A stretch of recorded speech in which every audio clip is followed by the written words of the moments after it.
Hello, and welcome back to twitch.tv/EpitaphFox, and today we are playing The First Tree. I am very excited to be getting to play this. It has been very specifically requested by Jeepers. Hopefully she'll be able to tune in shortly. If not, no worries. She already knows the game. But this is a game I've been interested in for some time as well. Forewarning, it is a emotional game. It's very heavy on the emotion. We're going to be enjoying some nice landscapes while a sad story is being told to us. So join me in fighting back some tears. Unfortunately, I'm just rubbing my eyes and not fighting back tears already. But that's okay. We're just going to jump into it because it's a narrative game. So we're going to jump in and hopefully try to beat this game before the end of stream.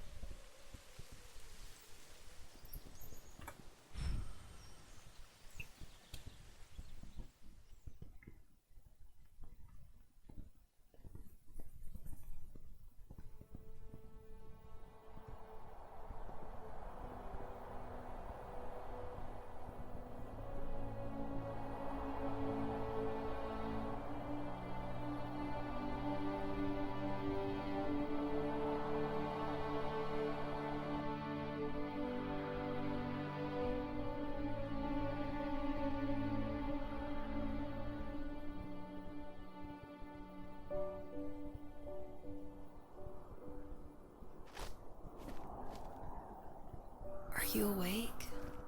I thought I heard you get up. Yeah, I'm awake. Sorry, I just can't sleep. Are you thinking about him? Yeah, a bit. You should get back to sleep, my love. I'm fine. No, it's okay. What else is on your mind? I don't know. It seems weird, but I had one of the most vivid dreams of my life. I saw a fox on a snowy mountain, just looking confused and worried. Those eyes. I can't get those eyes out of my head. She was running in the windy snow, looking for something. Do you think it has to do with you and what's been going on? I don't know. It was just a dream, Rachel. They're not meant to make sense. A lot's happened the past couple days, that's all. Well, if you're not going to sleep anyway, you should tell me. I want to hear. All right.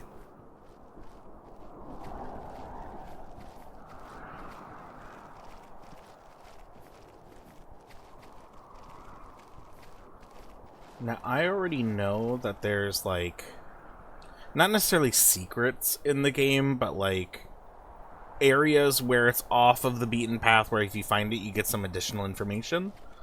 I may not go off the beaten path. I haven't fully decided on that yet, but we'll figure it out as we go. Our main character, something appears to have happened to him, and his partner or friend, Rachel, is trying to talk him through it. Something's been going on for the past few days, and he has this vivid dream. So, not far from her home, she followed that path to something unexpected.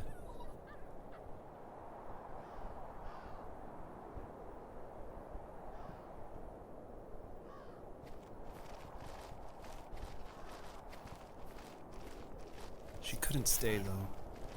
She had to find her other 2 children. So she took that path. She followed it towards something ancient. Something with answers.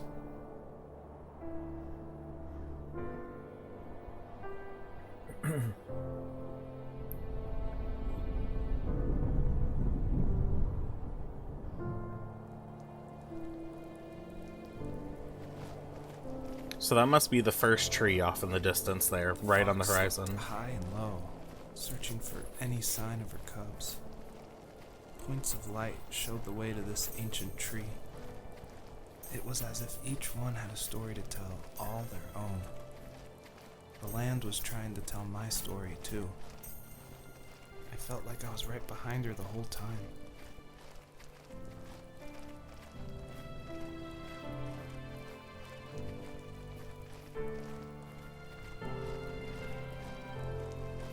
This game is just incredible. They did so much with very little, actually.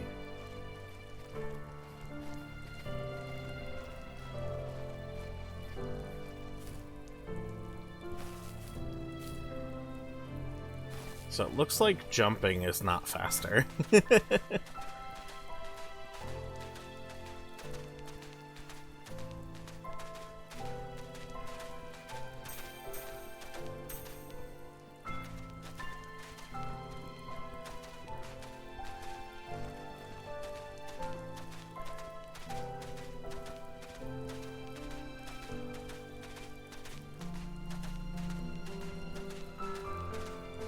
I'm not sure where there's different story triggers either. But that looks like one right there. Do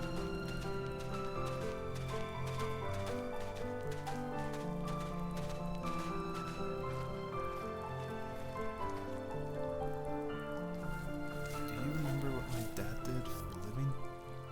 Wasn't he like a lumberjack? That's one way of putting it. If wood was a canvas, then a carving knife was his paintbrush. Even after working a 50-hour week, even after his hands were more splinters than skin, he would bring home the nicest piece of Alaskan weeping cedar and make me toys. That wooden train was the first toy I can remember, and I loved it. I just knew from a young age I was going to be a lumberjack, like my father.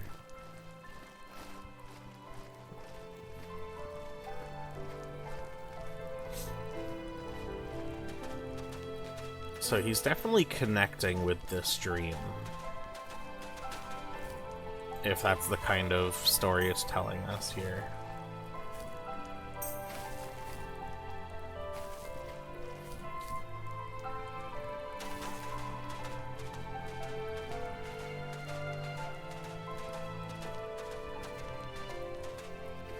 Water time, by the way.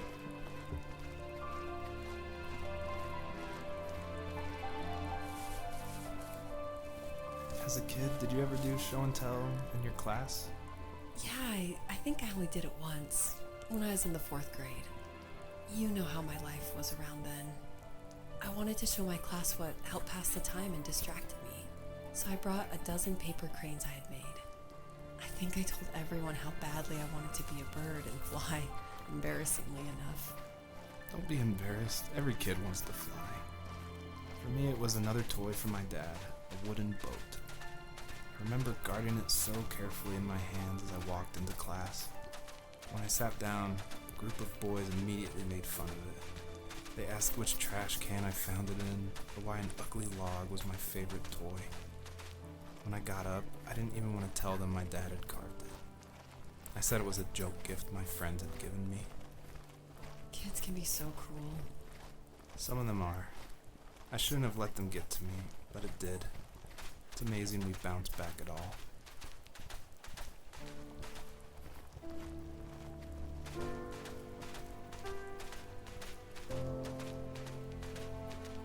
Alright, well the path was originally leading us over here.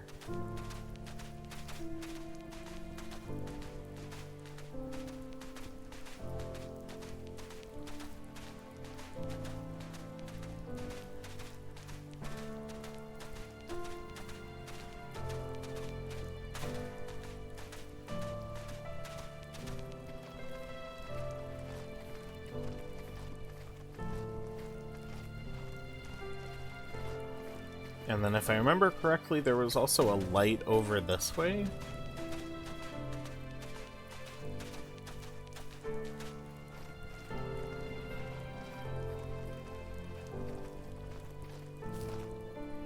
I don't know if we can catch the bunnies.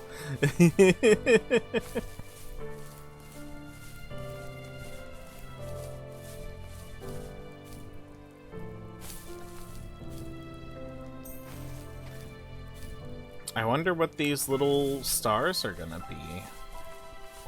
Like, are we going to purchase something? Do we need to unlock something?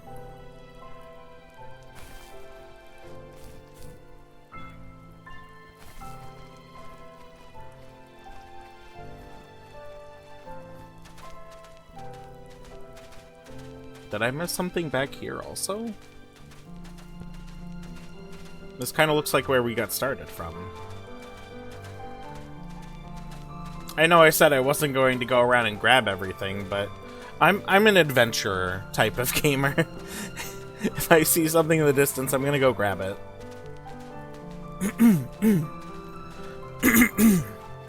Oh, excuse me.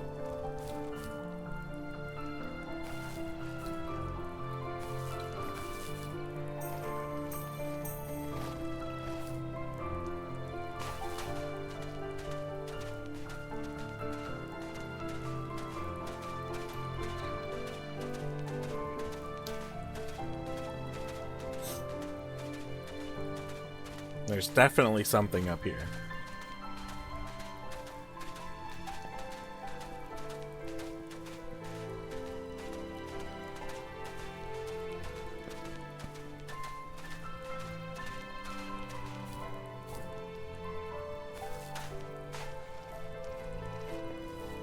Usually those kids would leave me alone, but somehow they could tell I was different. They made fun of how far away I lived. Called my dad sourdough. I was a blabbermouth as a kid, telling my dad stories I made up for hours. But after that show and tell, I didn't tell him much anymore. He didn't know exactly what was wrong, but his best guess was that the toys he carved weren't cool enough. He carved me a tank and tried to tell me what it was like to be in a real tank as a serviceman. I didn't know your dad was in the military. Yeah, in the army. The sad thing is that I pretty much forgotten until just now. There's so much I still don't know about him. I'm sorry. He knows how much you love him. You're going to see him again soon and have some closure, I'm sure.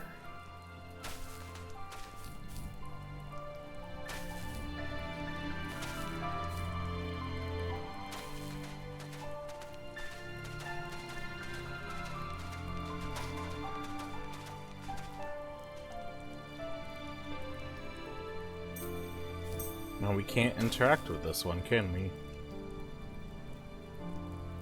Oh, that's the wooden tank as a larger structure. So that means the other things we saw are also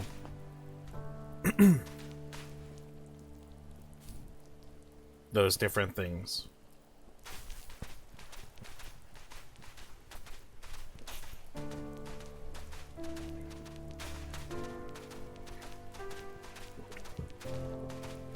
I was kind of wondering what they were, just like half-buried vehicles or something.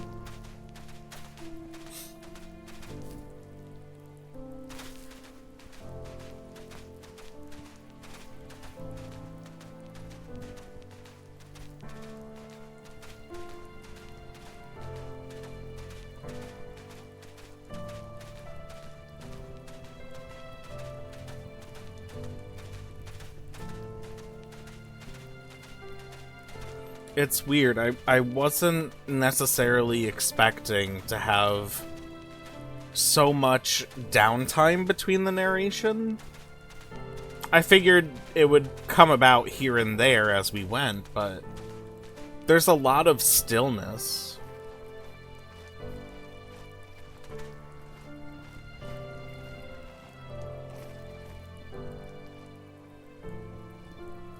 There's like bags of potato chips or something right here. We can't interact with any of it.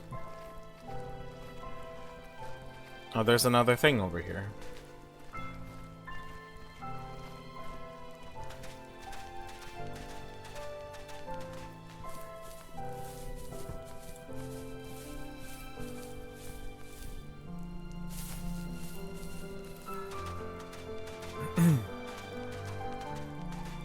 I suppose we'll just keep going around as we see them, and we'll grab them if we see them.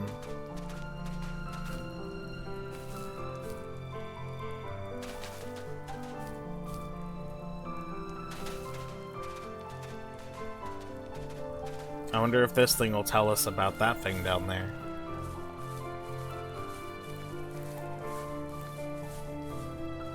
The older I got, the more I withdrew. I asked myself, why talk to anybody anyway? Why bother? Oh, it's a happy by drawing. myself?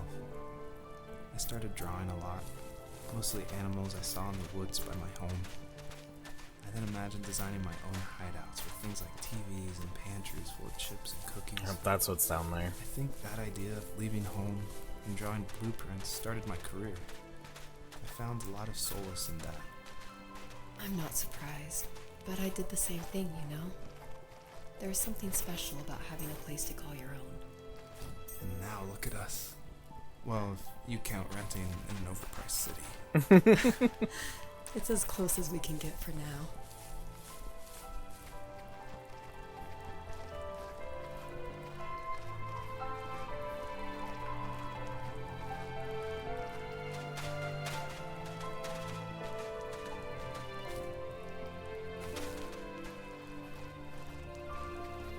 I really like the attention to detail on that. If you are running uphill, you slow down. And if you are running downhill, you run faster.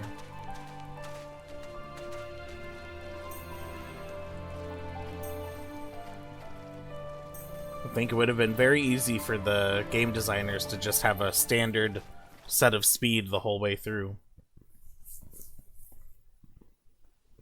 Oh hey, and now we're out of the snow.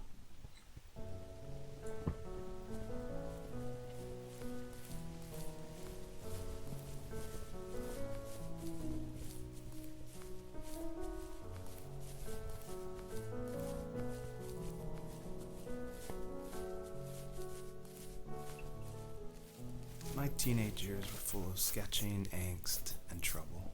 I wasn't popular or unpopular. Maybe just forgettable. I guess that gave me a sense of freedom. So I hung out with crazy kids, doing crazy things, even though I mostly just watched the chaos ensue.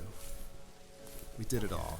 Put fireworks in mailboxes, hide roadkill in people's garages, break windows of the barber shop in Anchorage.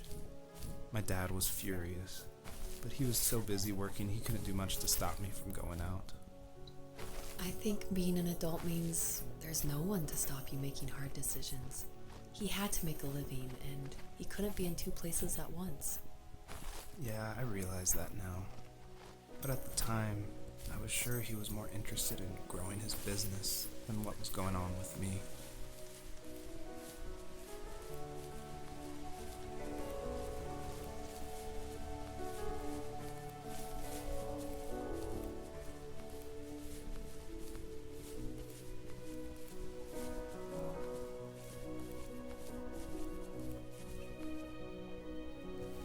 He was working another late night, and my friends were over, saying how bored they were and how they'd come all the way out to my house for nothing.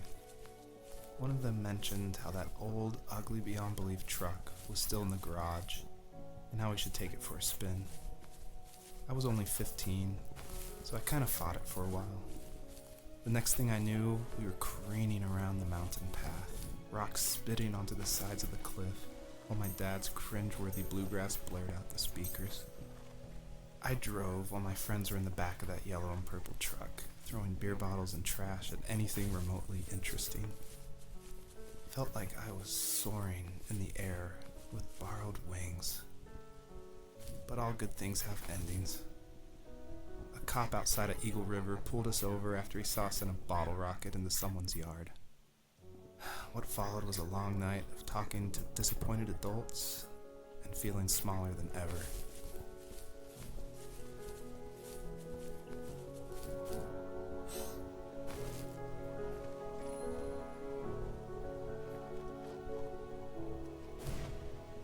Oh, that's what the butterflies are. They give you a little jump boost. There was something on that chalkboard that piqued my interest. It said search area. I wonder what that was all about.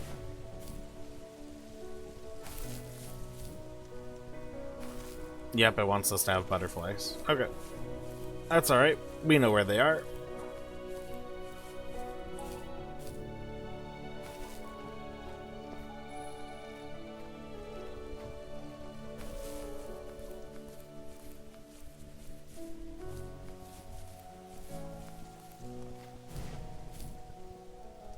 Oh, but I don't want to miss out on the sparkle shinies. No, the completionist in me.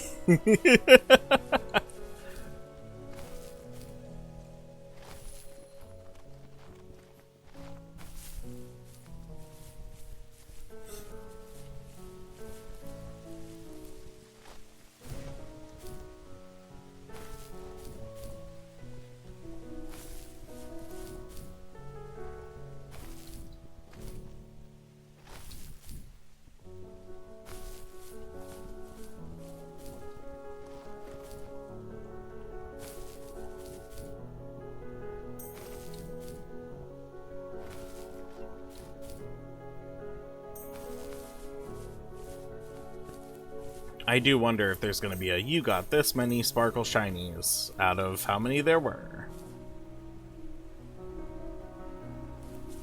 I'm guessing it wants me to jump down, but is there any other secrets before I do? Like, there's this whole area up here that we just... Yep, there's a sparkle shiny. There probably is a better name than sparkle shinies for them, but that's what I'm calling them. Whoa!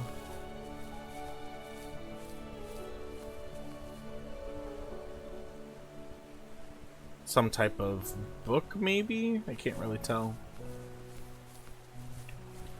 We do have more butterflies over here, though.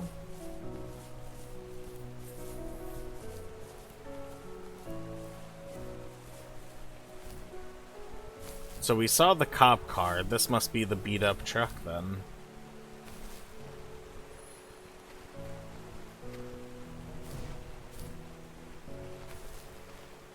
Oh no, that's not what it wants me to do with those.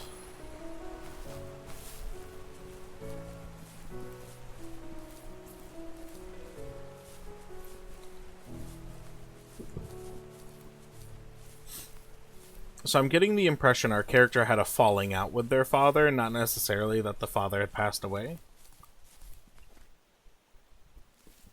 After he drove me home from the police station, I blew up at him, saying how I never wanted to be like him, how I was gonna be someone and leave that hick icebox for good. He just looked forward at the road with tired eyes. I took out that bluegrass tape from the cassette deck and chucked it out the window. In my sage teenage wisdom, I thought I proved the ultimate point, but my dad had a different idea. He slammed the brakes, slowly bowed his head while gripping the steering wheel, and finally looked at me. All he said, like it was a polite request, was, "Make this right." I sat there in silence, fuming, but I eventually got out and combed every square inch of the woods, muttering profanity after profanity. I found it 30 minutes later, near a small waterfall off the road. I went back to the truck, put the wet tape back in, and sure enough it worked. We didn't speak another word to each other the rest of the night. Wow, I knew you were a crazy teenager, but... It's hard to believe, isn't it? It surprises me too. It's like I didn't really know who that kid was back then. I bet my dad thought the same thing over and over. It's almost like he was saying, "Make this right," to himself, more than to me.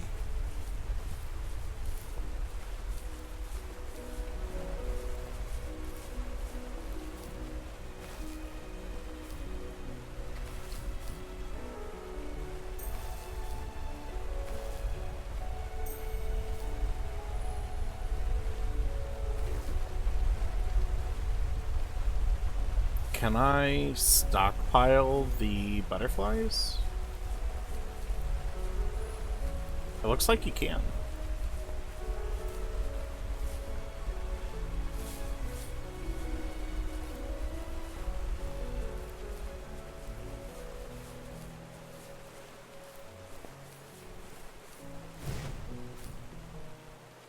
Oh, but not like... Not how I was thinking, though. I just want to get up here.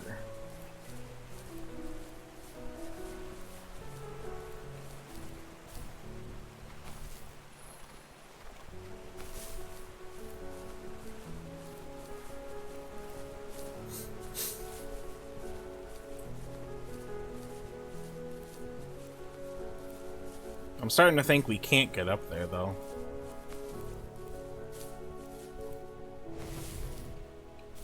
Oh, I think I'm gonna stop trying to get up there now.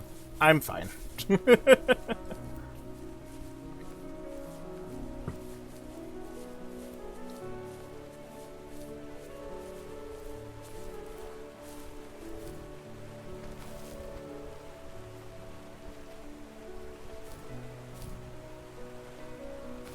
Well, we're gonna need a butterfly for that.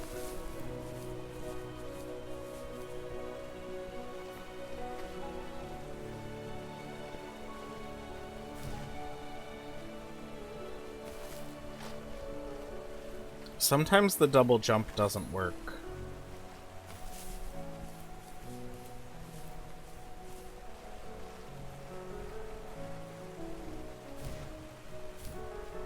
There we go. Moving on.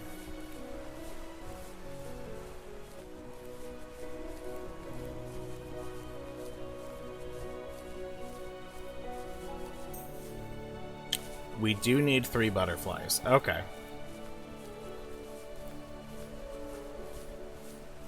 I figured there was some significance to the fact that there was 3 of them. Alright, so we probably have to get the one by the waterfall first, then? Because we can walk to the others, so we have to jump up to that one.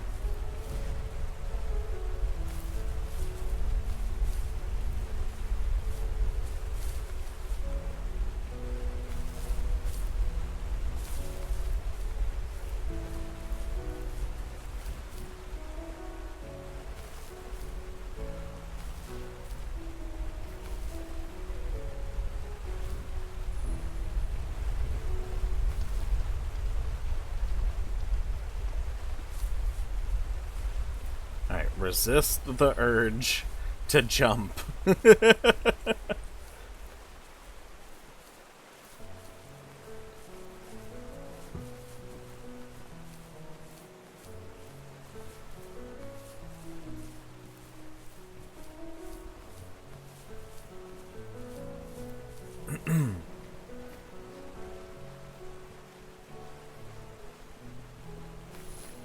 Alright. 3 butterflies, we are good to go.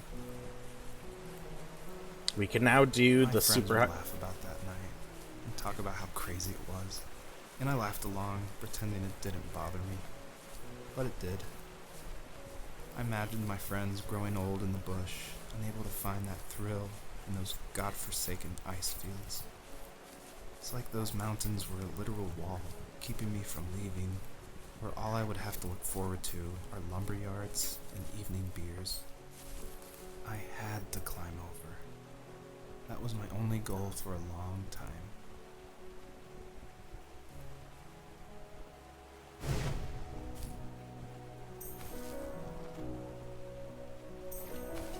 Oh, thank God. Okay. I was gonna go and get the butterflies again. But alright, so feeling trapped in his hometown. He didn't want to be there. Felt like the mountains around him were actually encasing him in. He wanted some freedom. Pretty typical coming of age kind of stuff.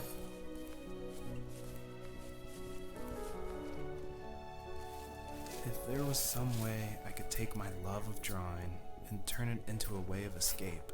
Oh, another drawing make here. Me happier. I wanted to create instead of tearing trees down. I wanted to move to the lower 48, not because I hated it there in Alaska, but I hated the idea of it. It's like all of that spite inside me had created this monster which followed me around my whole teenage years. I put so much energy into doing what others didn't expect of me. Why did I do that? There's one fact you're forgetting, though. If you didn't have that fire in you, we probably would have never met. You're absolutely right. Maybe the destination is all that matters in the end. But then why am I awake? Why am I seeing this fox go on her journey? And why can't I stop thinking about my dad?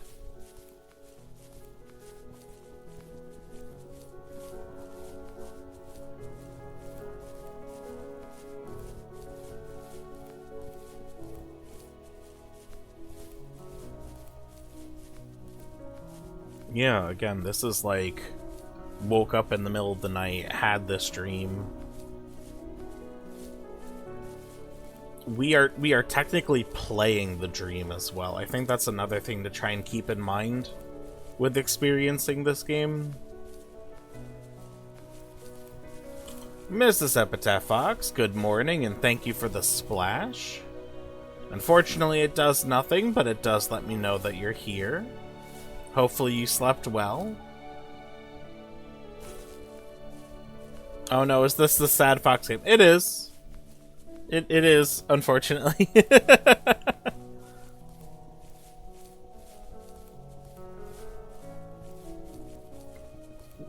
So far, it has not been as emotionally turbulent as I thought it would be, but we're only just getting started.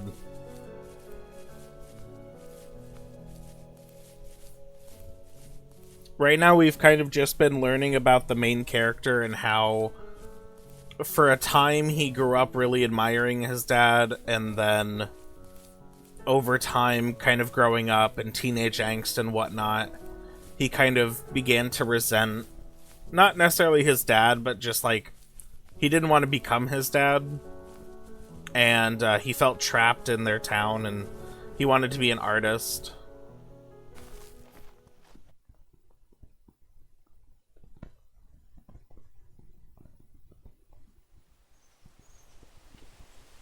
Oh, we've made it here much faster than I thought we would have. I figured we were going to be ending the game at the first tree, but it looks like we're here. But maybe this isn't the ending of the game.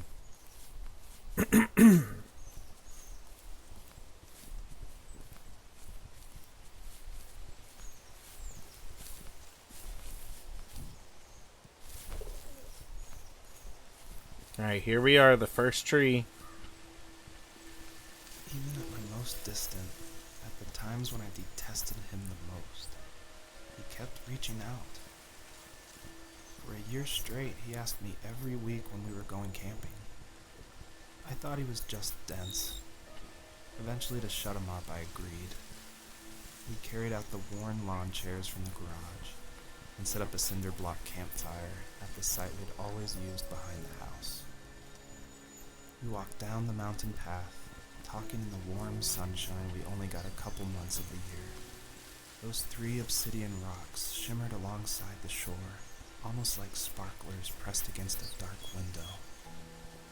I'll never forget that wet stone on my feet, or how those massive mountains looked even bigger in the lake's reflection.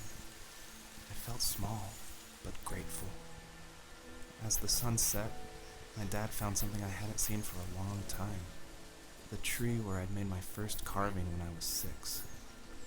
I hadn't even carved it. My dad had helped me, but I still called it my tree. Something about seeing my name there made me open up, and we talked about everything that night in that old camouflage tent. I told him how much I loved sketching and design, and how it would be a dream to study architecture in Seattle. I told him how I didn't get along with my friends much anymore, but that I didn't mind being alone.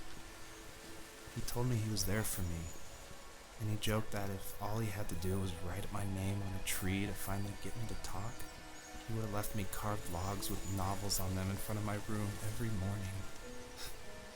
I don't know why it took me that long to realize it, but it was then I knew how much he had sacrificed for me. So the first tree isn't the literal first tree in existence, but the main character Joseph's first tree that he carved into. And we just got an achievement for finding our name in the game as well.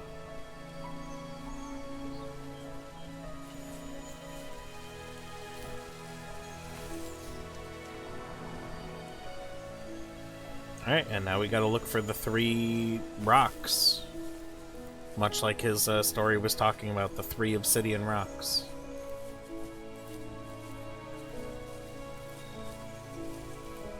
Is this to say we can't go this way, or... I guess so. I thought it was meant to be, like, find a way through it, but that's fine.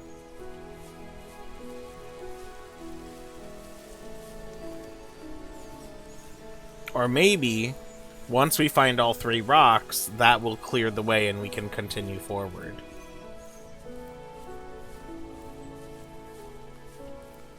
That makes more sense.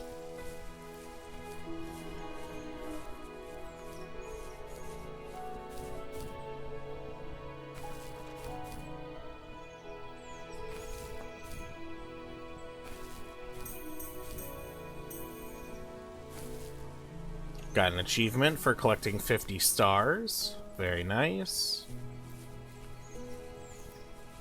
We're just racking up the achievements now. Because you know me, I'm such an achievement hunter. Especially in games like this.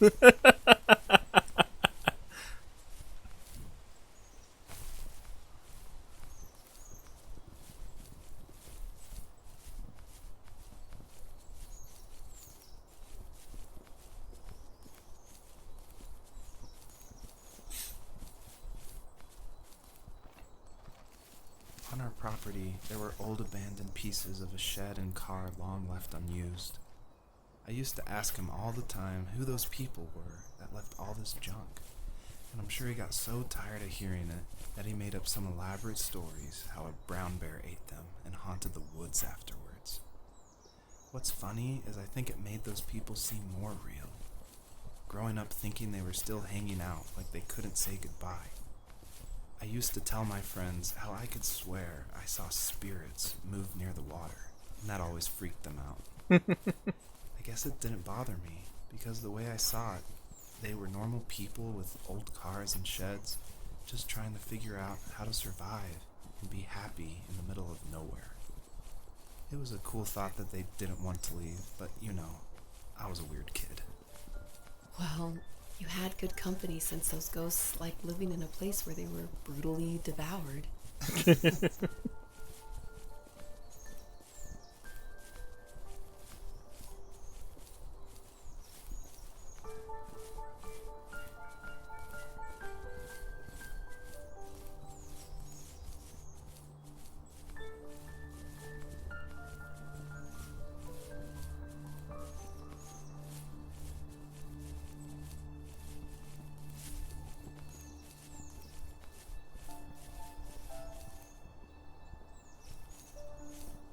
Oh, this must be the tent he was talking about in the previous narration.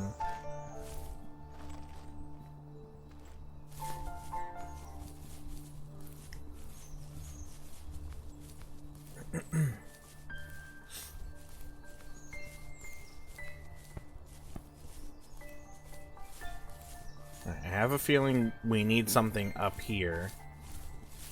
But how do we get up there? I don't think this is gonna be tall enough.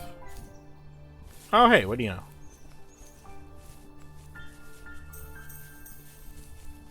Oh, and there were rocks over there. Okay, fine.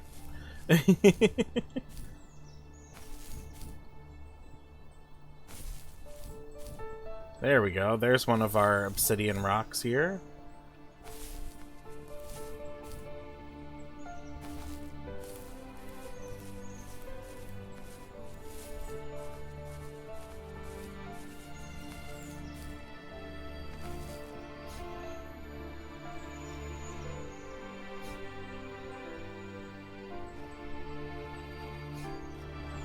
There we go. It looks like the next one's gonna be over there, I think.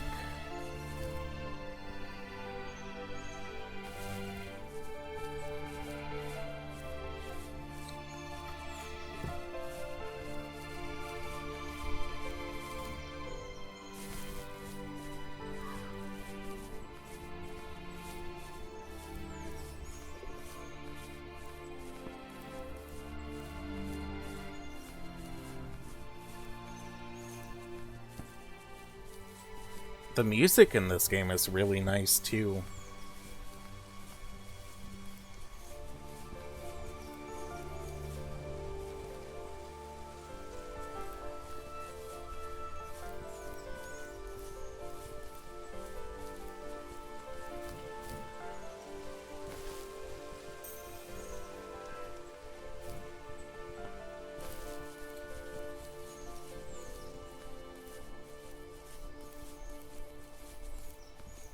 Oh, was this just leading me back to the first one? I think so. Unless that's a glowing light on the mountaintop over there. No, we're definitely just being guided back here, unfortunately. Alright, that's fine. We will go this way then. It makes sense it would be on the other side.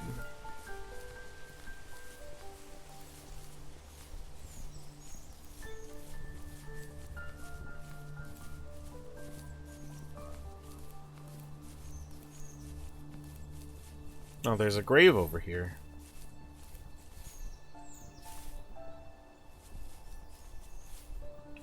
Can't do anything with it, it's just sitting here. Can't read it, obviously.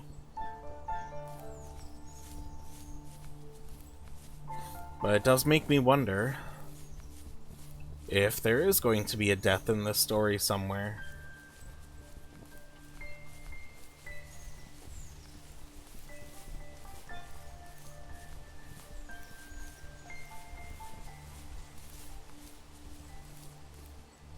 Okay, there's something over here.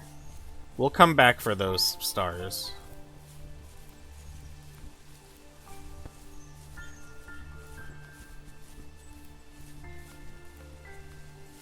Mostly just keeping an eye out.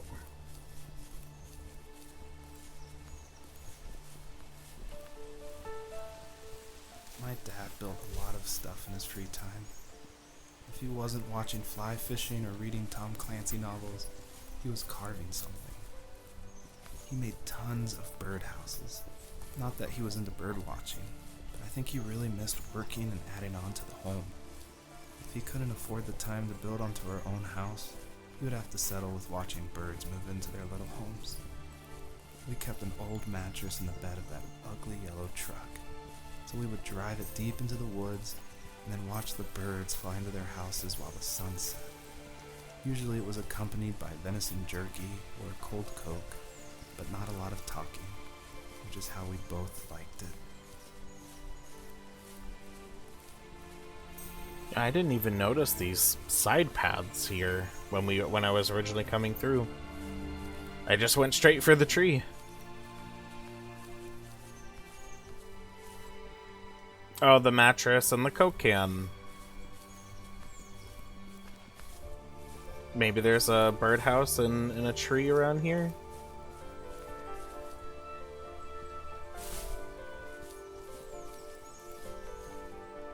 I'm not seeing one. Alright, well, let's go back, because obviously we are supposed to go this way.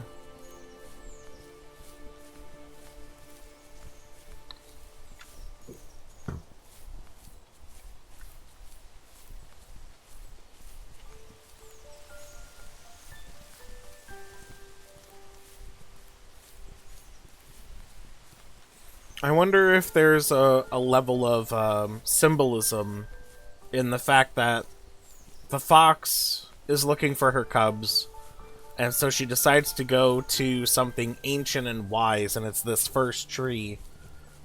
And does that mean for our main character Joseph that there's wisdom in the memory of carving that first tree?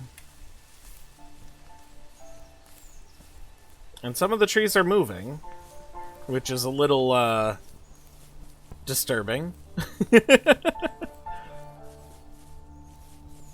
Did anyone else see that, or was that just me?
What's back here?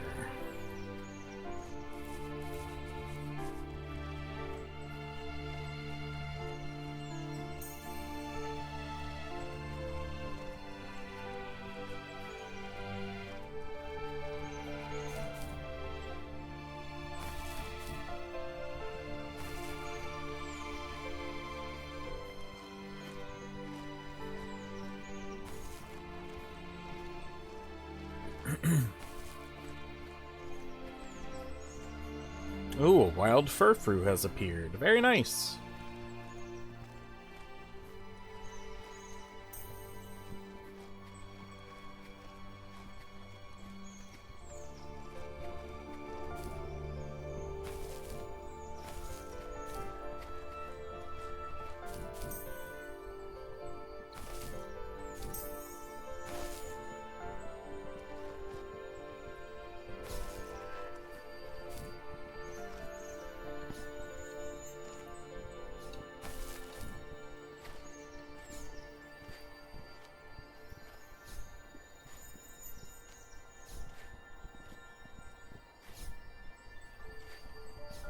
It's not letting me absorb it for some reason. There we go. The way forward. Activate all of the obsidian rocks and unlock the way. I wonder if it's just like it expects you to be facing a particular direction. But what's important is that we found all of them.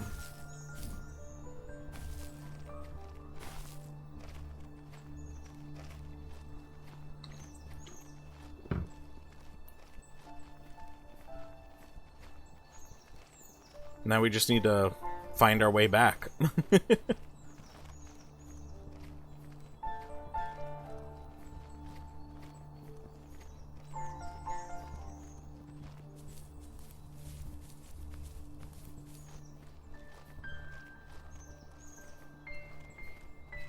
We've kind of found ourselves in a little bit of a maze, but also just kind of like a side section of woods.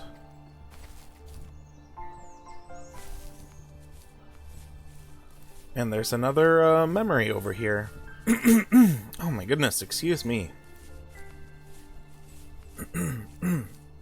Hold on one second.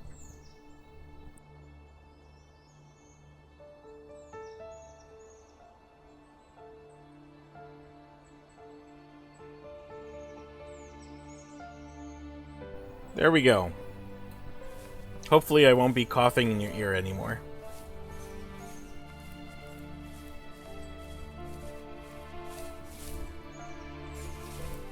Alright, well it's up here. How do we get up here?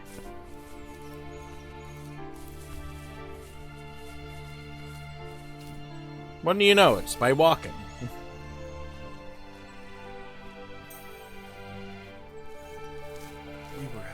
Underneath the evergreens. We decided This is it like was a time painting? to finally map out the hundreds of acres we lived on just to pass the time during the summer. He was only free in the evenings, so I would spend the day wasting time on dial-up internet and sketching, and then we would rush into the woods, pen and map in hand, before evening fell. Sometimes the aurora borealis would cast a cold green glow on the mountainside, and we would finish our route underneath a twilight sky. Sometimes I was lonely during those summer days, but there was comfort in the routine. A lot of teenagers aren't looking for the daily grind, though. There's nothing wrong with wanting to get out, to leave your childhood home. You wanted to progress, to make something of yourself. Yeah, you're right. That house. I'm sure it's the same as how I left it. But then why does it feel so different? I doubt you're the only adult to have looked back and asked that question.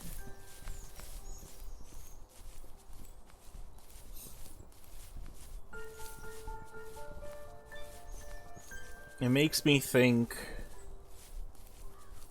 that Joseph, our main character, is just kind of getting to that point where he realized that he spent so much of his childhood and teenage years growing up wanting to leave and escape, and now that he's an adult and able to reflect on it, he's missing the concept, I guess, of maybe it's just the nostalgic feeling of it, but maybe it's also just, you know, missing the simplicity and the comfort of familiarity.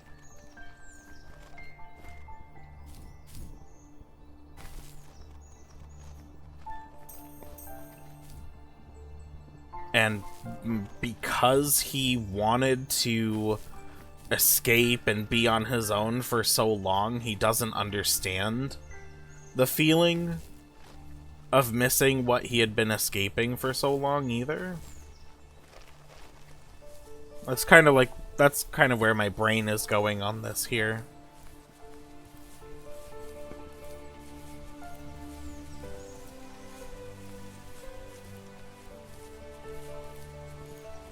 I think that's the case for a lot of people growing up.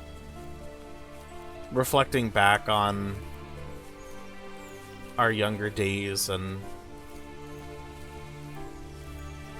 wondering why we thought one way when we reflect on it thinking another.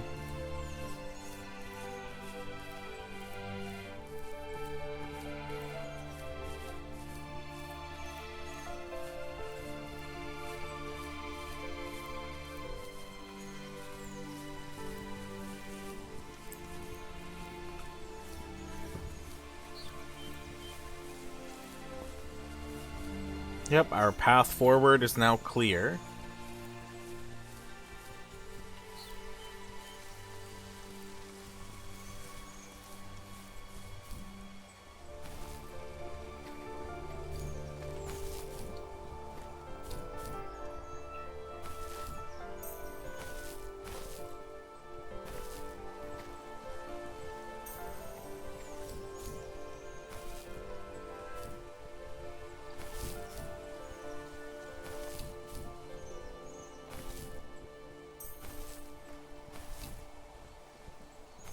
I have to assume there's like 100 stars in this game. The perpetrator stood nearby, unfazed, like nothing was wrong. My dad is dead, and he's never coming back, Rachel. I can tell you these stories, but I can never reminisce with him again. He can never hold a grandchild that we'll probably never be able to have. I can never talk to him again, and I'll never be able to say I'm sorry for everything. Well, this kind of came out of nowhere a little bit. Did we miss a story beat somewhere?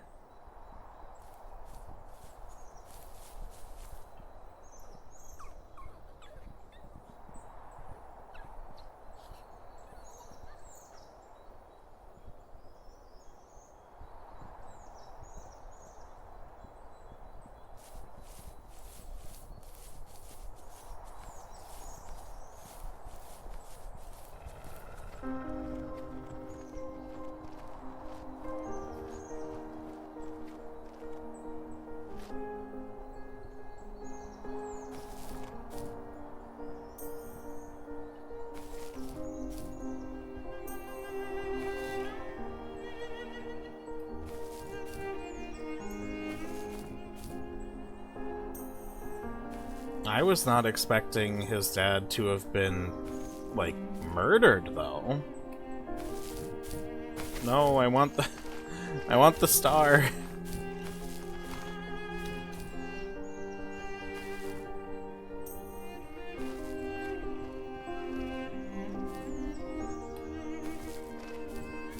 It's also interesting that there's the duality of the, I know I'm missing beats because of the animals, but no. Yeah, I mean, there's an interesting duality here, too, with, you know, the story of the mother fox looking for her lost cubs and finding out they're dead, and his story of losing his father.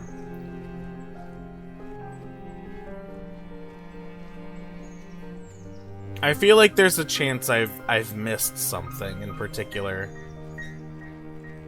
Because that was very, like, hard left turn.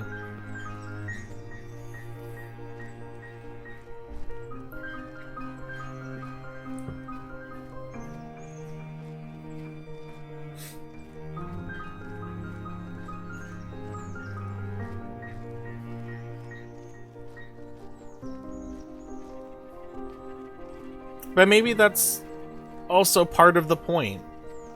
That, you know, he's reminiscing on these stories with his partner, Rachel, and just, you know, coming to that sudden realization, like, it doesn't matter, my dad's gone.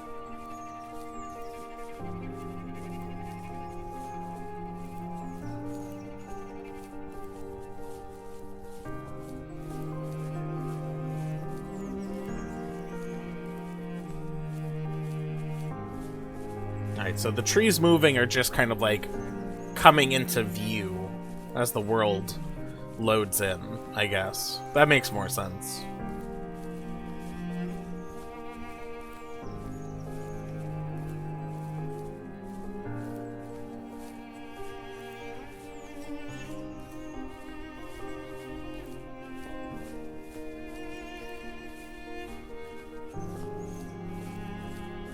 We've got another memory coming up.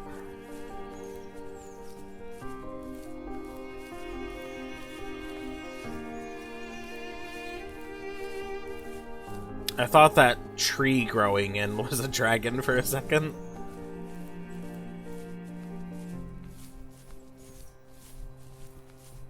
Also notice the tonal shift of the environment. It's now kind of like moody and cloudy. I need to go to bed. I just can't talk about this anymore. Good night. So these are envelopes or letters. Maybe that's how he was notified that his dad had passed away or gotten killed. It seemed like they were implying he was murdered by someone, and the person who murdered him just didn't care. And, you know, if he lives far away from home, then of course, you know, he'll be notified in the mail. And maybe that's also why he's missing home.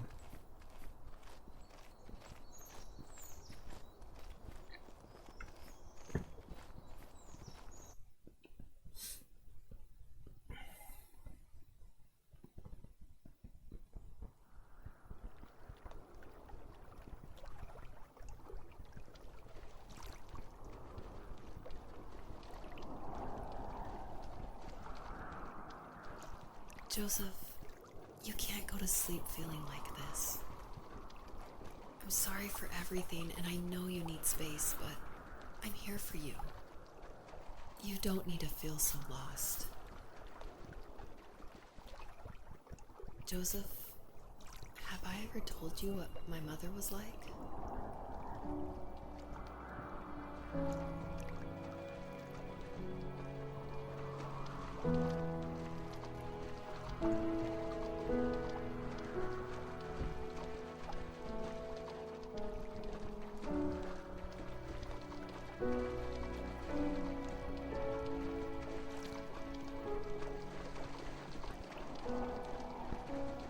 You know what it's like not to have a mom at home. And you know how hard that made my childhood. What helped me was watching the birds in the morning before the school bus came. I thought that my mother was one of those birds, and it made me want to be free like her. My mom taught me how to fold origami cranes while she was in the hospital. So I told myself I would fold one every day until I could fly myself. I think we both have always loved animals, and for me that love started with a dog. Sometimes this Rottweiler would come up to our property line and wait at the fence for me, but only once in a while. I was sure to check every day immediately after school, and it usually ended in disappointment. I would even steal money from my passed out dad just so I could buy these off-brand dog biscuits.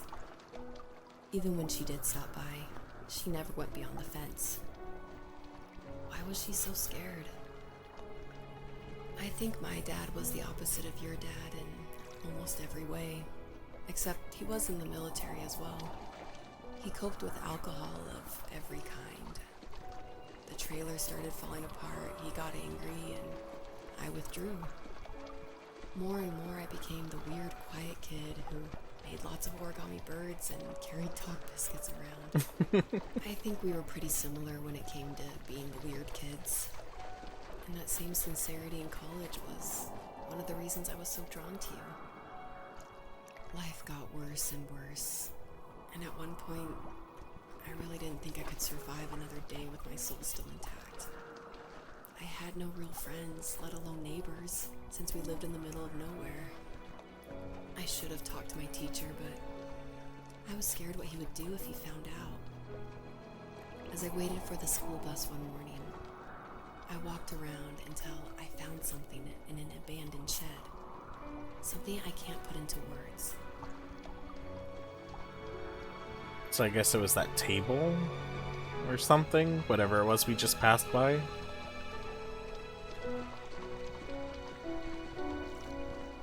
I summoned courage I didn't know I had, and I broke into my dad's room and found the key to the shed where he had locked my bike. I'll never forget that feeling. The wind rushing by my ears as the sun rose over fields of wheat. I was flying for the first time. I biked as far as my legs could take me until I found a house that felt friendly and that felt like home. Those strangers helped me in so many ways. And if it wasn't for them, I wouldn't have found my foster family. And if it wasn't for my parents, I wouldn't have met you. You have strength, Joseph. And you're not as alone as you think. It's all just so pointless. Just waiting for life to happen. It's like having the home I always wanted is cursed out of my reach. The thought of being a parent myself. How could I do that when I couldn't even be a good son? I'm sorry. I know what you're saying. I just don't know how things will work out. These quiet hours will turn into years. We'll wonder which roads passed us by. Then we'll forge a new road together. Besides, I discovered for myself that one fateful morning where any hopeful road leads to. There may be thorns and mist, but it always leads to the same thing. And what's that? Family. I'm so glad that you're part of my family, Rachel. And I'm glad you're part of mine.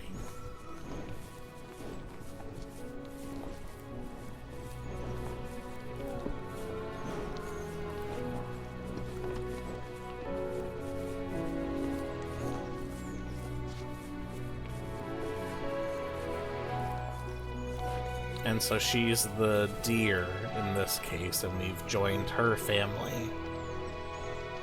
And that's why we're running amongst the deer.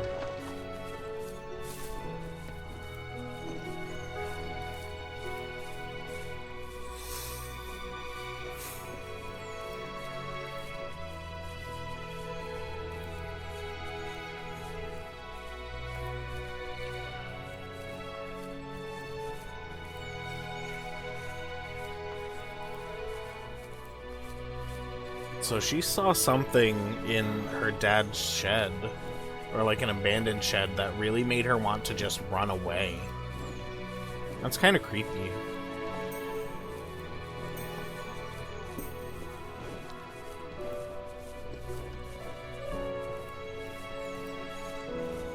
It looked like a broken table, so I didn't really look at it too much.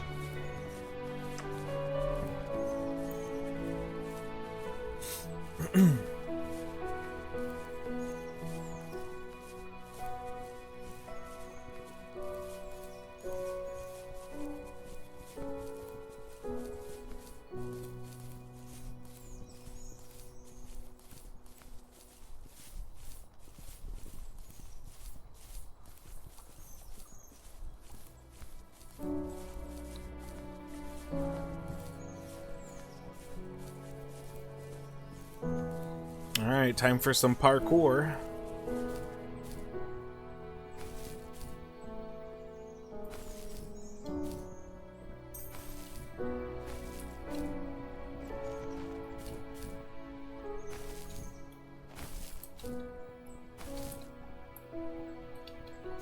Come on. Let me go.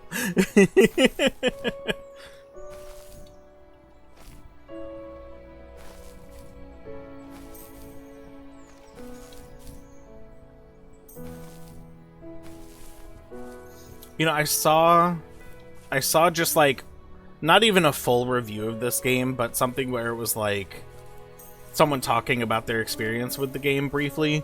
And one of the things they said was that the game was praised for its controls being both smooth and clunky at the same time. And I'm finally getting that. The clunkiness is in the double jumps.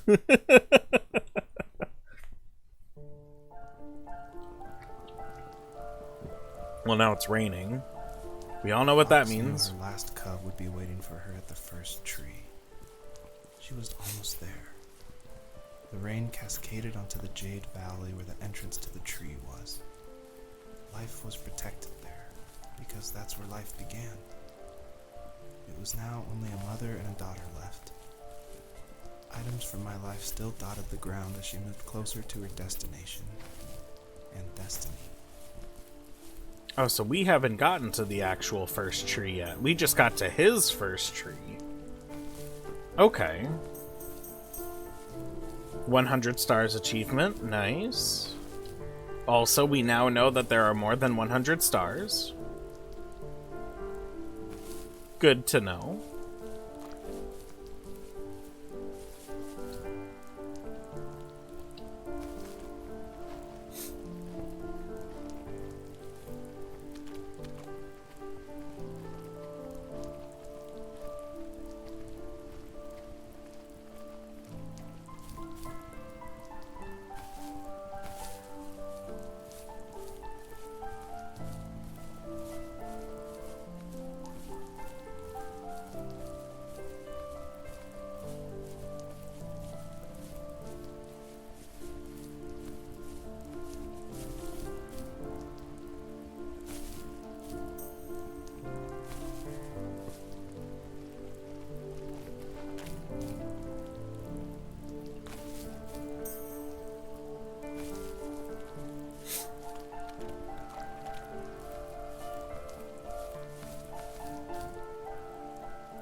Aha!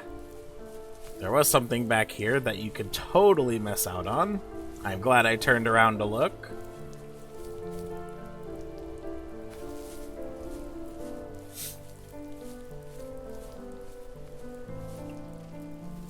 At the end of high school, I felt something I hadn't felt in a long time. Drive.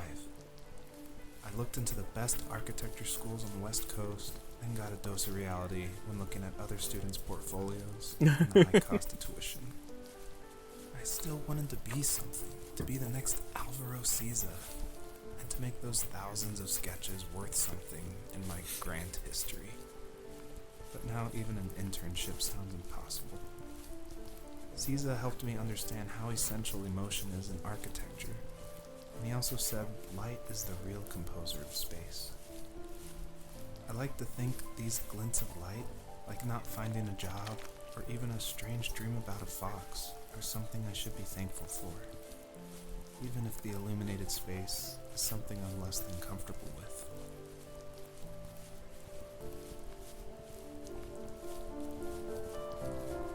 What a line. Being thankful for the illuminated space, even if it's something you're not comfortable with.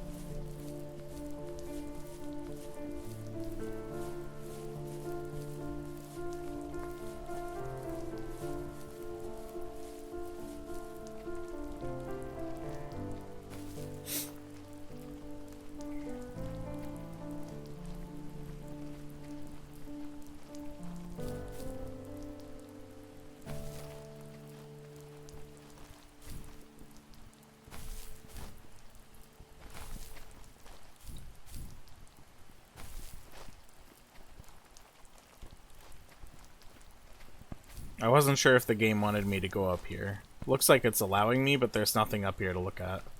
Oh, but there is something over here. Looks like a giant spool.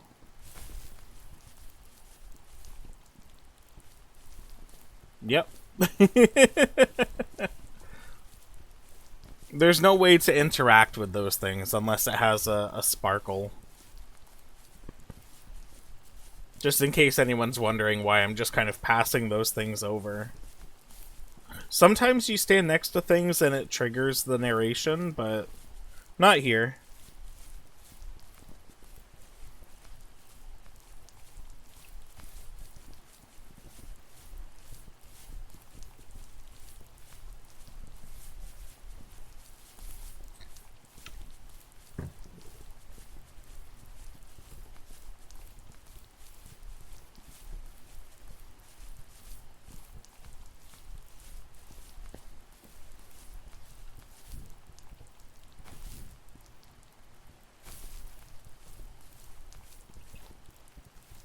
My dad was super supportive with my college plans.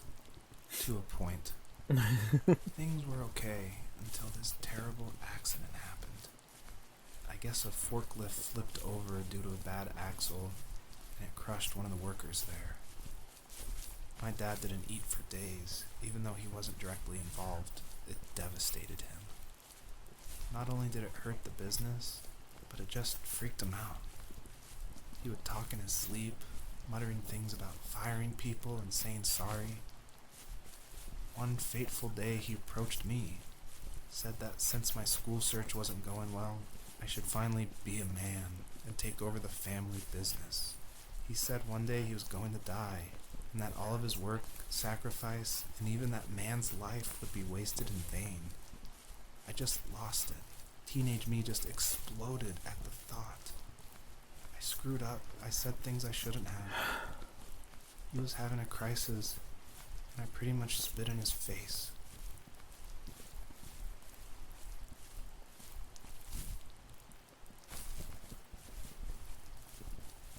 Oh, that's awful.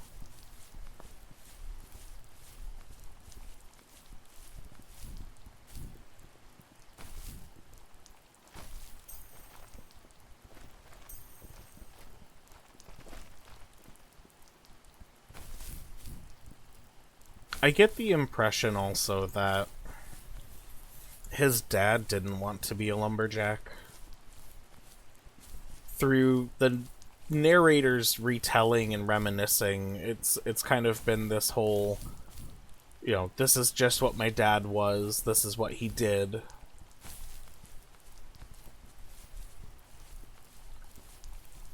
But just with that last little bit there, I'm getting the impression he didn't want to do it. He did it because he had to.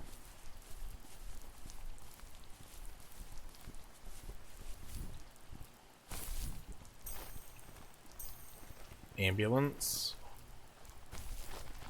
Oh yeah, we did see the barber stuff around, and we didn't hear any narration about it.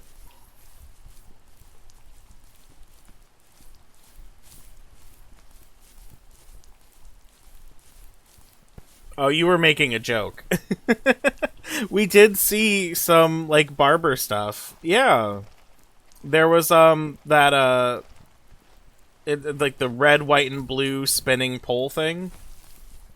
It actually is pretty amazing that you suggested that.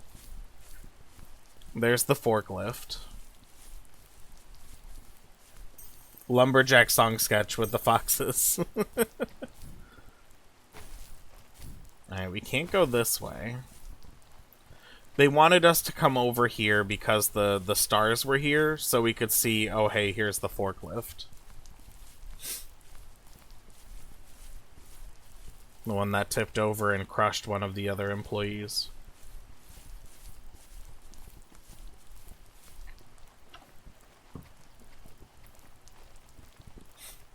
I mean, there's a chance. It could also mean nothing.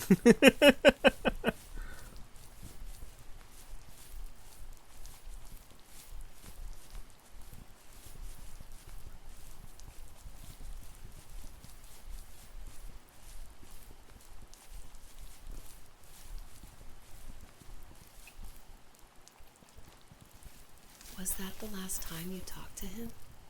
No, I called on holidays, and he would call on my birthday. I guess we acted like nothing ever happened, which was stupid. Didn't want to ask about his lumberyard, and I'm sure he didn't want to ask about my job search. I never went back and visited. I think the last conversation we had was about what movies we had seen and what exactly a best boy is in the credits. I thought he would be here so much longer. We just got an achievement as well, called the Excavator, for having found all of the main items in the game.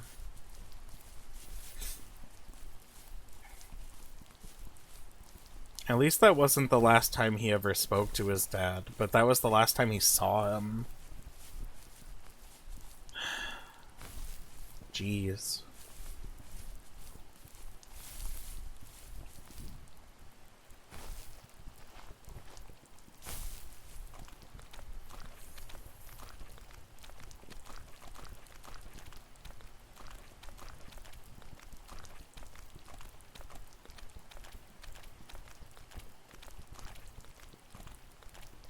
And that must be the lumber mill.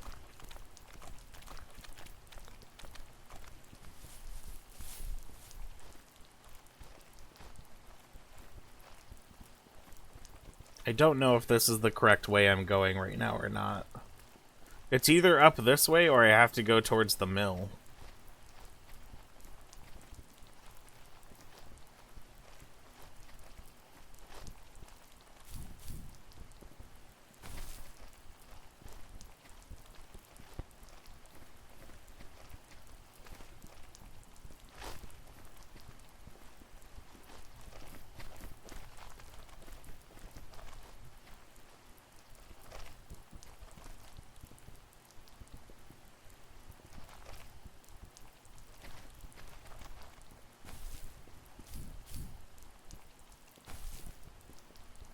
Let's start with the direction I thought we were supposed to go.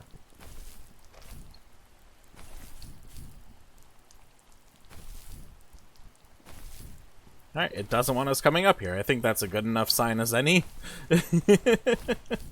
Let's go to the lumber mill.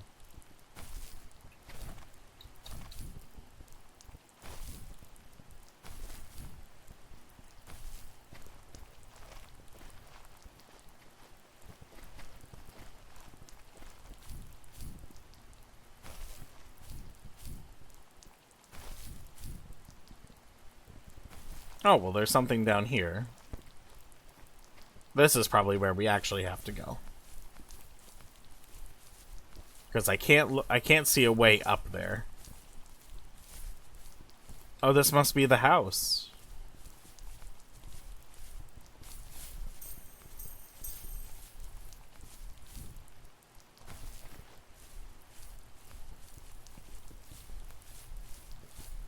We can't go in, obviously.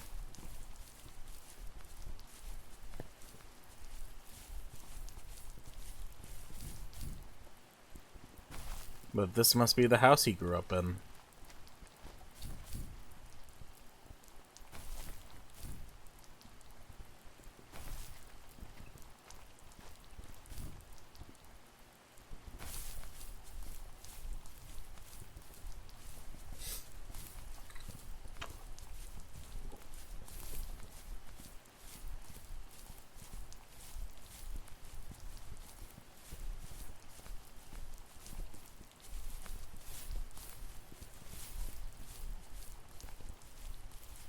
Alright, so that's where the lumber piles were. Does it want me to try and go up here?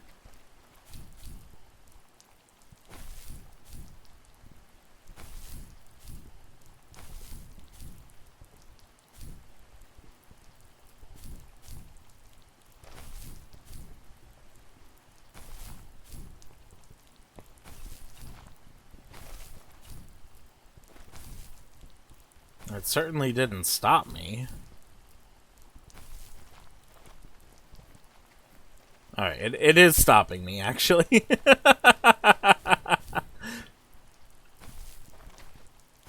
It has allowed me to get close, but I cannot go to it. Alright, let's look out. There's a star over there. We probably have to go over to that tree. Let's do that.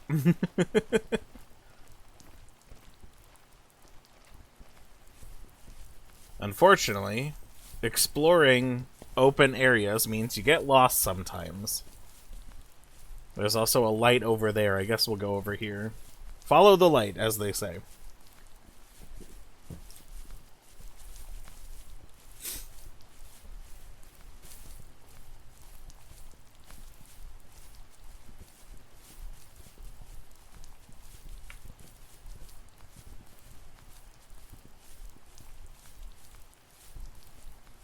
There is, like, an eeriness about the silence, though.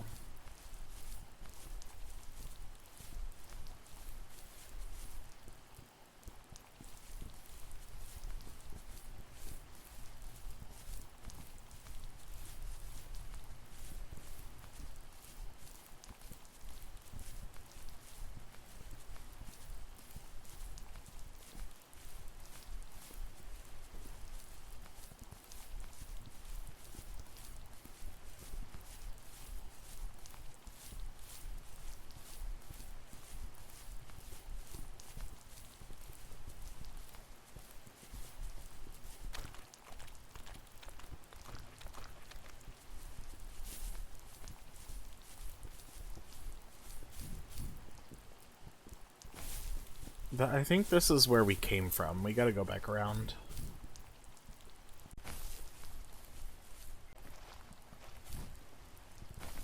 Where could the game want us to go from this point? There's no more lights. And I doubt the game would just end. Like, oh, you found everything. You can keep wandering around if you want to. I highly doubt that. Well, let's see. We came up here. We walked this way. We got the final excavation right over here.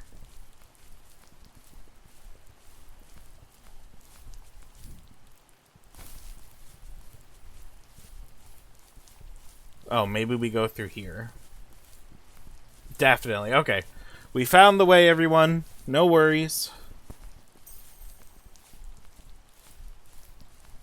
I was so preoccupied with looking at the lumber mill, I did not turn left.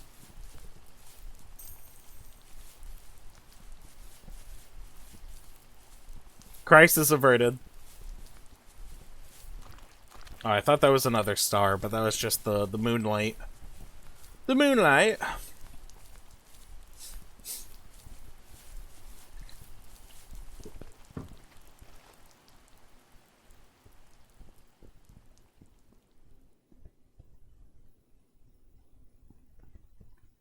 In the distance, the first tree illuminated the wasteland.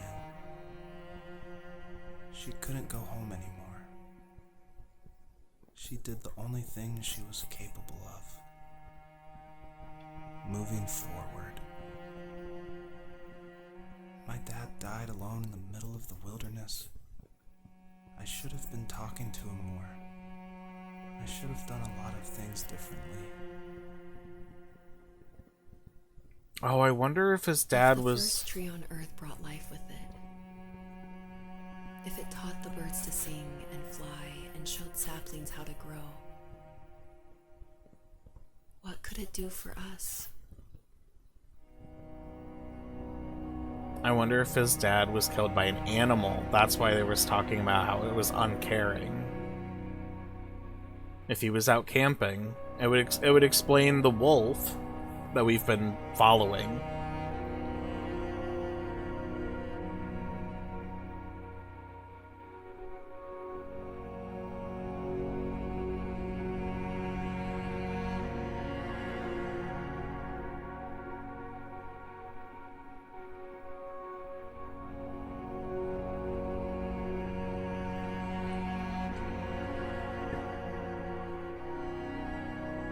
There was a letter I received yesterday from a name I didn't recognize, with a quote I can't stop thinking about. Death is not the opposite of life. but a part of it. More and more, I'm realizing one important truth. Each of us have our own journey to the first tree. But sometimes I'm not sure I'm ready to take that first step. You already have my love.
The first tree awakens and gently asks if there is one last message the fox wants to tell her children. She replies back and says, "And the number of stars you collected is the amount of characters you get."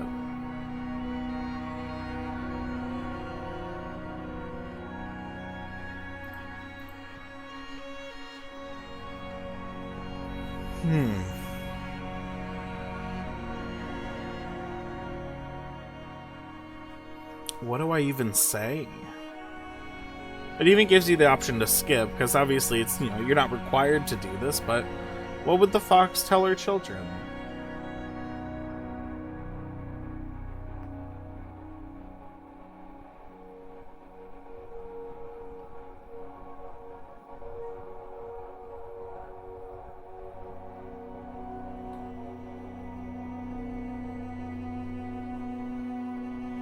And I'm thinking about it because I want to give a thoughtful answer here.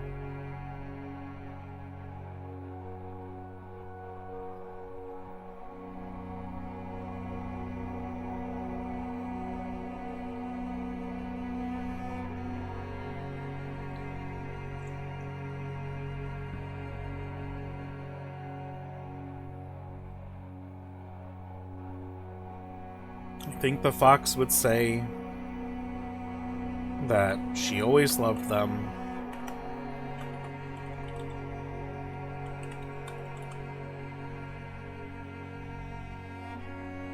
and I will see you soon.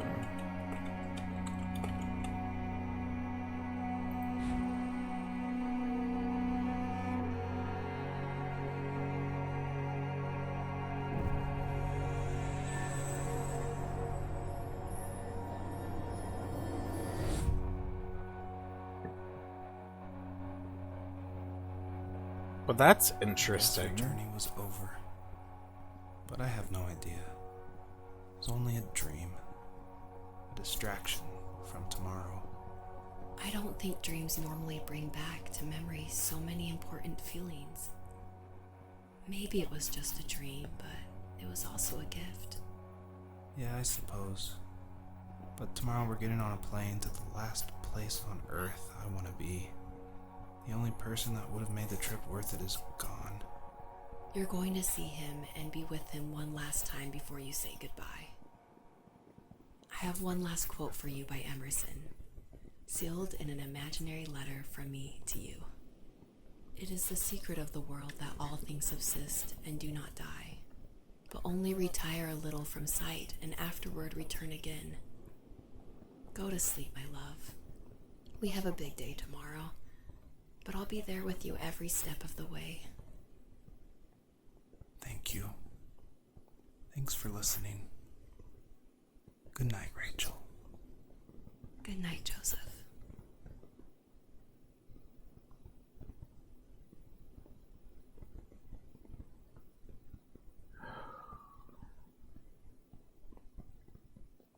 Oh, there's that heaviness.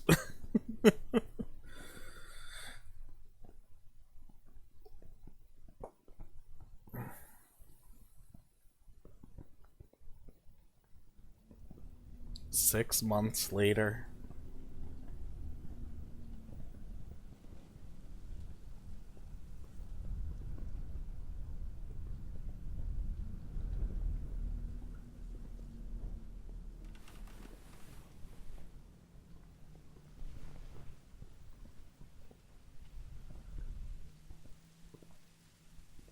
Oh, we are Joseph now.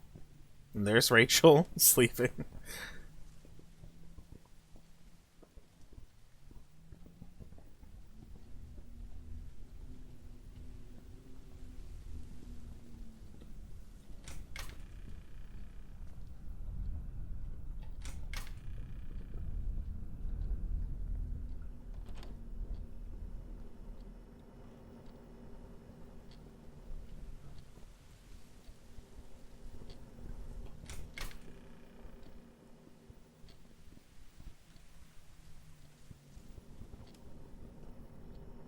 I guess it's just that he woke up again.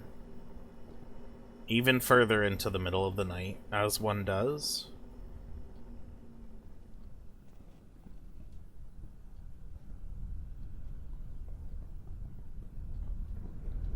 Fox artwork. Well, no, this is 6 months later. I wonder if he moved into his dad's old house.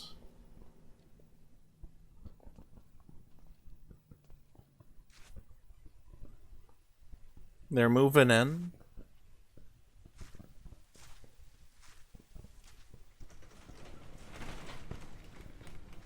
Oh, here's the beat up car from the shed. He definitely he moved into his dad's place.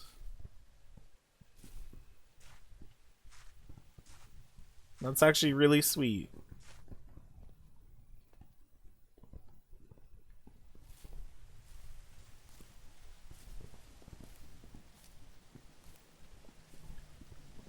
Can't go in through their back door, though. That's fine.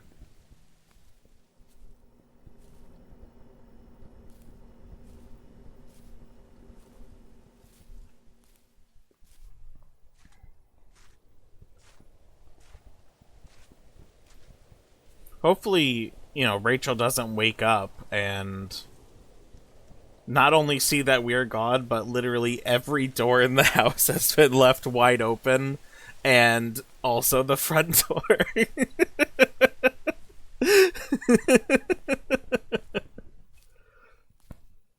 We can't open the truck doors either. That's fine.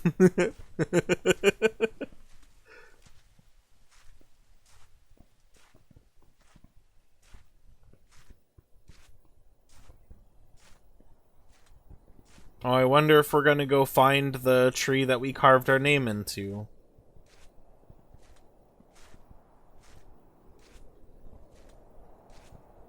I don't remember from the story how close it was to where they lived.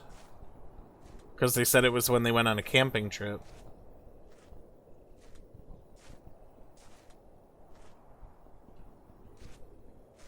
This is probably the no trespassing signage. We saw, yep, no trespassing. So we saw that in the dream.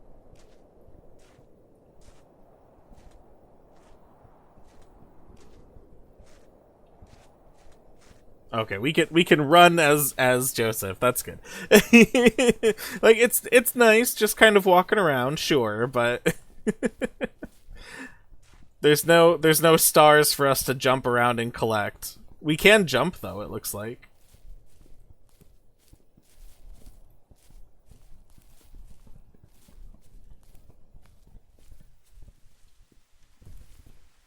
Unfortunately, Joseph cannot double jump. Maybe we're supposed to get in the car? No.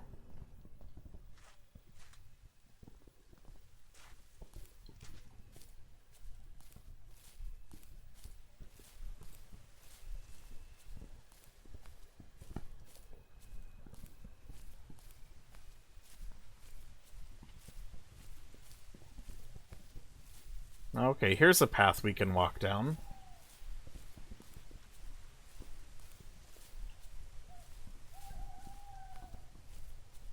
The camouflage tent.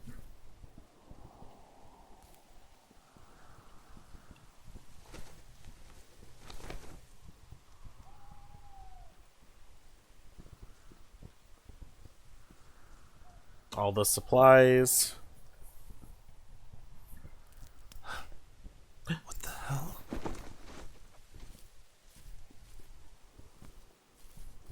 Oh, it's just like following the deer.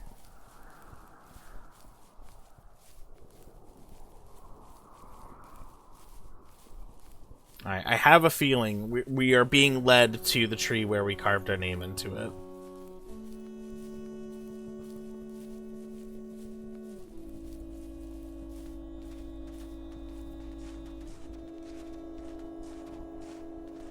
Oh, the sun is rising. Rachel's gonna be so confused when she wakes up.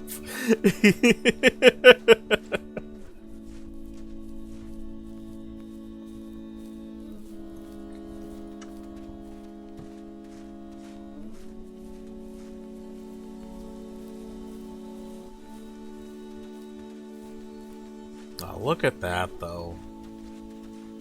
That's incredible.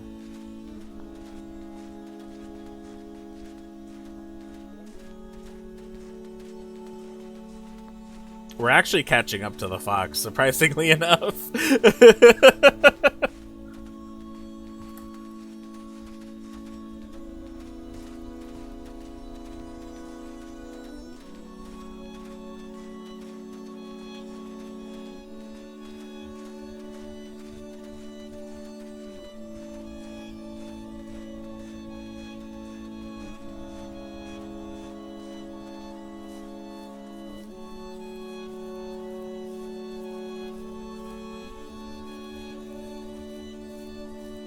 And he used to look around at these mountains and feel trapped by them. It's crazy how our mind thinks of things in so many different ways.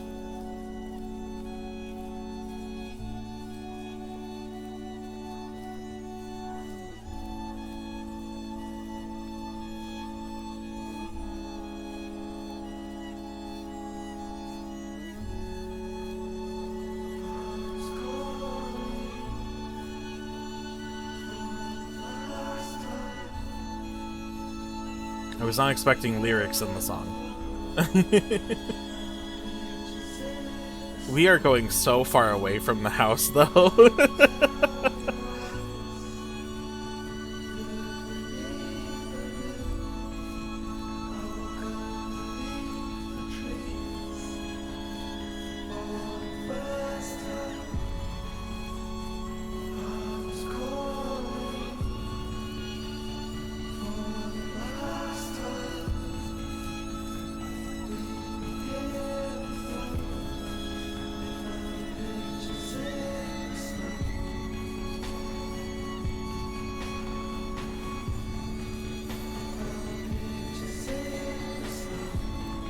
So far away, oh my gosh.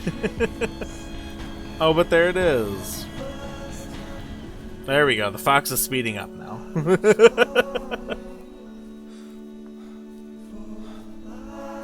Oh, and we're tired now because we were sprinting.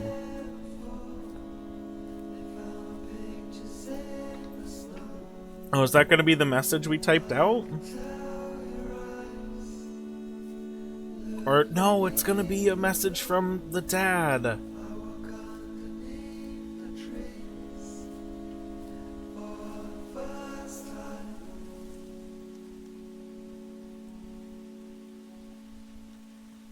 I will never forget you and will always love you forever and always.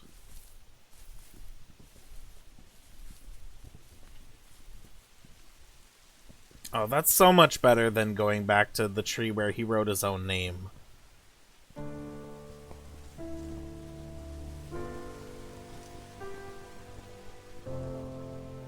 What an impactful ending. That was so good.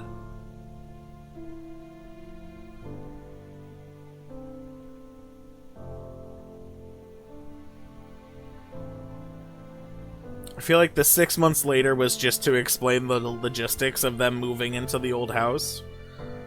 But do you think he would have remembered that dream? Maybe. It was part of a very emotional time in Joseph's life. What an amazing game. I'm sure there's a few things that I missed out on. I'm sure, but still. What an amazing game.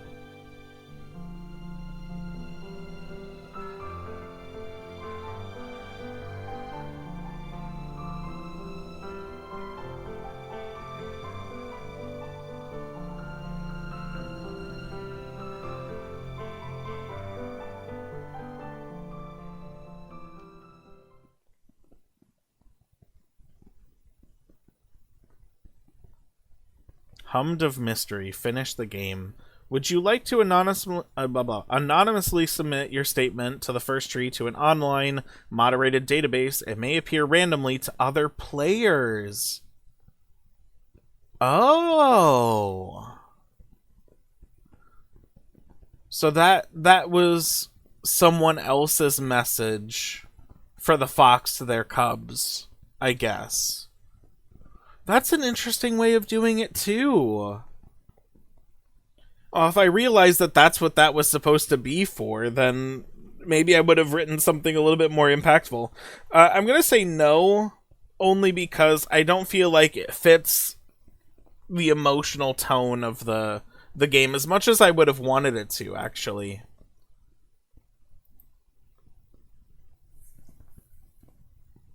Oh, but that's such a clever way, too. Like, I've seen that done in other games before, in different forms of media.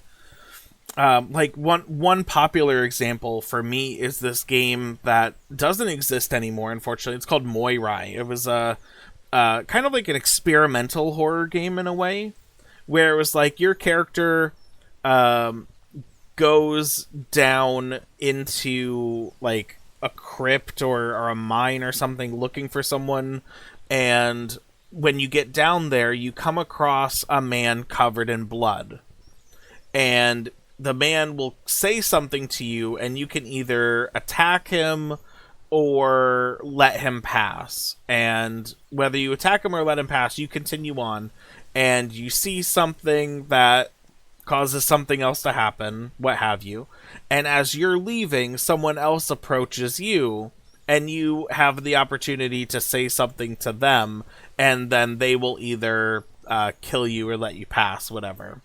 And the whole thing is like, whatever the person told you is what that person told you approaching them. You would like have to sign up for like an email to find out like what happened to your character when you said whatever you said to them. Did they kill you or did they let you pass?